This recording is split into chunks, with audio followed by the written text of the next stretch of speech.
Facebook friend. We belong to a pun recovery Facebook group. And she posted something this week that said, be careful not to sing into a calendar, you might strain your voice. We're a part of the world that I deal with. Poetry is therapeutic. So, draw. Glasgow, Scotland. My father's kin are from the border country, which is south there. And New Orleans, Louisiana. The Big Easy. I like that combination. Yeah. Probably some Wisconsin. New Orleans, there's probably some of every culture. New Orleans. So I want to start with a poem I wrote over the summer, because like some of us, I remember the moon landing in 1969. So this is a little bit of a memory piece about that. Moon landing plus 50. It rained most of that week, so we couldn't see it anyway with the naked eye. And the grainy TV imagery and the muffled voices from 250,000 miles away, this orbed story seeming so alien to my lifeguard lifestyle, and the big concert coming up in a couple of weeks over in New York State, or that moony girl who kept draping herself on my white guard stand. Recalling that when Apollo was announced, we believed what the president said. Before Vietnam and Watergate and stagflation opened a continental latrine trench between the government and the people, nearly failing to mention that this was only another frontier story, another land grab of empty spaces occupied by nothing or mere heathens, thus ripe for that special Christian rapacity, forgiven in advance for bringing the word to the wilderness, awakening too late to the bitterly plain truth that savage wisdom is what we needed all along to keep this singular blue pearl from becoming charcoal-dusted, cratered place where a white man's blueprint lasts a million years. Yeah. So that's my take on the memory of the movement. The second piece is inspired by a book I'm finishing called Braiding Sweetgrass. Here. Robin Wall Kimmerer is a botanist who grew up in the Potawatomi tribal tradition, so she studies both.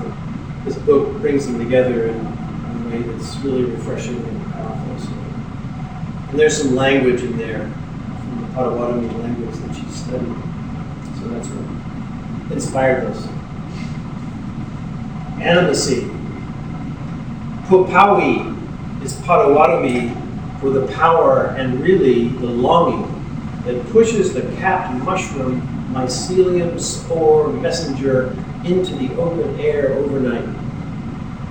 Is like the force coming through Dylan Thomas, green fuse, connecting the blossom to appendages of pollinators who want only the nectar but carry the pollen for free.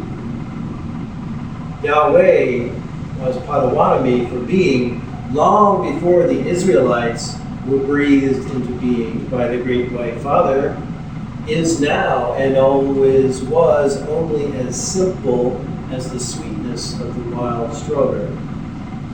Yahweh is being in that moment before the next inhalation when life decides which corpses are not ready, leaving we who are breathed astonished with the new life rising in the darkness of our carapaces.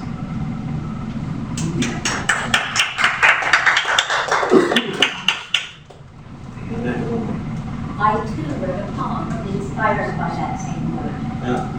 Okay. Howie actually means a lot of different things that rise, but we will go there. And I don't know the culture well enough to say. So this poem, actually, I'm remembering I was workshopped at a class I took here. So I think Marianne was in a class, maybe you were with Eddie Kemp, like 2 years before last, spring before this. So I worked on it. It's inspired by Wendell Berry, and it's called Hope. 2 parts. 1, hope comes harder as I grow older.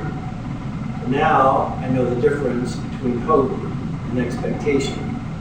I know that expectation is resentment foretold. Hope comes harder because I know I do not own the power or the ending. And I've seen the hard way that any of my small dreams can wake up at.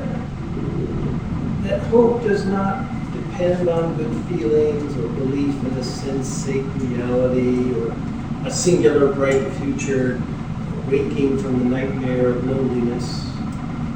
That hope is harder when I insist on wishing that my daily afflictions were not so. Perhaps I only need to listen to the younger voices whose hope is drowning. I guess I should confess the truth that I did not keep the forest or the mountain from capacity, the mine from corruption, the stream from spoiling its bed or its glossy banks. I guess I should seek forgiveness from everyone I have let down or betrayed, myself included.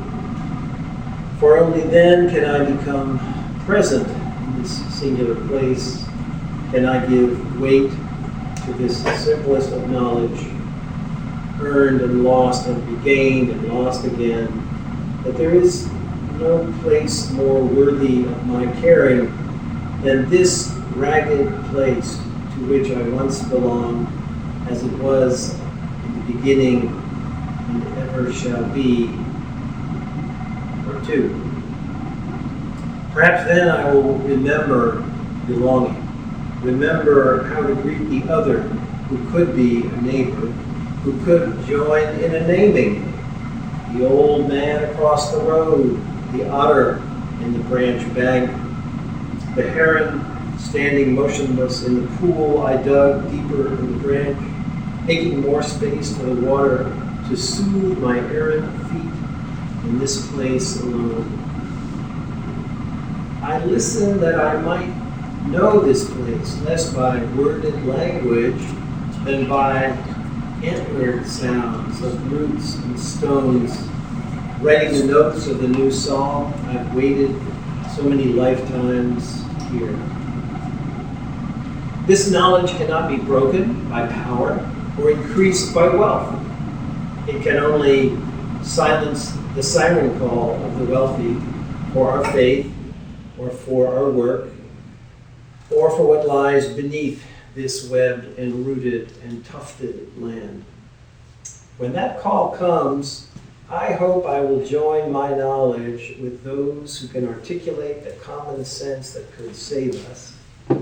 I hope I will use that certainty to stand as one with your dignity on the ground of our original blessing, no matter what they say, no matter what they try to steal, and they will. We can rest in this hope, knowing that it rests in the ground we walk on. Perhaps we can allow the light to rise from within the words that can make those awakenings in the night only the shadows that walk with us these withering days in its willful ignorance and its bad intentions, in places we all let slip again and again from our waking sight, doing terrible damage that in our blindness we rail against only in others, ignoring the doors opening to the light in which it is possible to make out the likenesses of others, giving them back their names: neighbor, relative, stranger, otter, woodpecker, willow, oak, water, and stone. These likenesses might even take on a shining that transforms every riven thing into a familiar, a neighbor of ourself, that anxious tissue of identity worthy only to be shed the way black snakes shed their skins twice a year.